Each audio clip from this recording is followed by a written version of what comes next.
Yo, what's up mga kaibigan? Nalina tayo magkwentuhan. Kanina ay nilabas na ng ESPN ang prediksyon nila para sa Western Conference standings para sa darating na NBA season.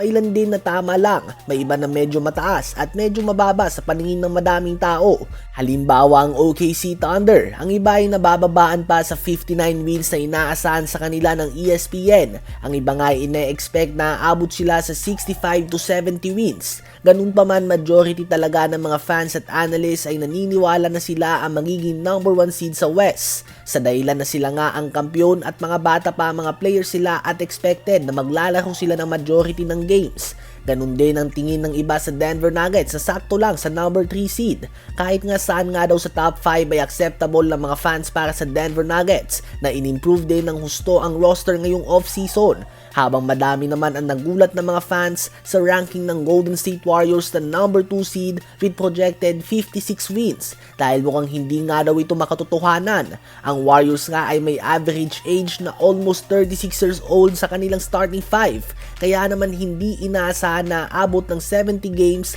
or even 65 games ang lalaruin ng 39-year-old Al Horford, 37-year-old Stephen Curry, 35-year-old Jimmy Butler and Draymond Green. Inaasahan nga na magpapahinga sila sa mga second night ng back-to-back at ang mga minor injuries din ay kailangan i-consider dito. Mapapadalas nga ang kanilang load management kaya naman madami ang hindi sang-ayon sa prediksyon na ito ng ESPN.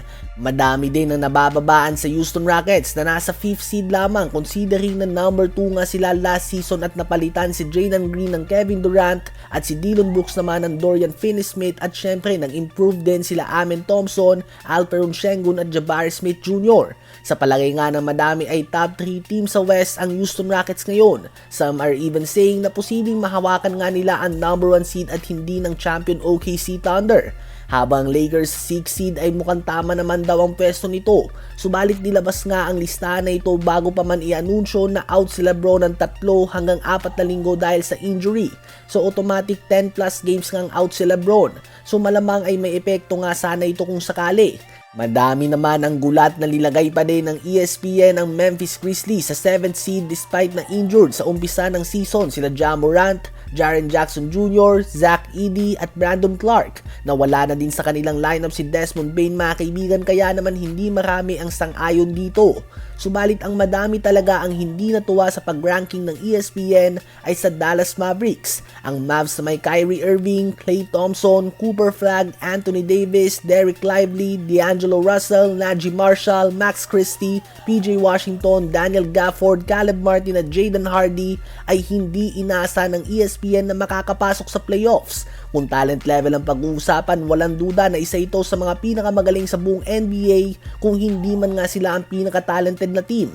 Kaya naman hindi maintindihan ng madami kung ano ba naging basehan sa ranking na ito ng ESPN. Posibleng inanticipate kaya nila ang madaming injuries sila Anthony Davis, kaya naman nilagay nila ito bilang 9th seed.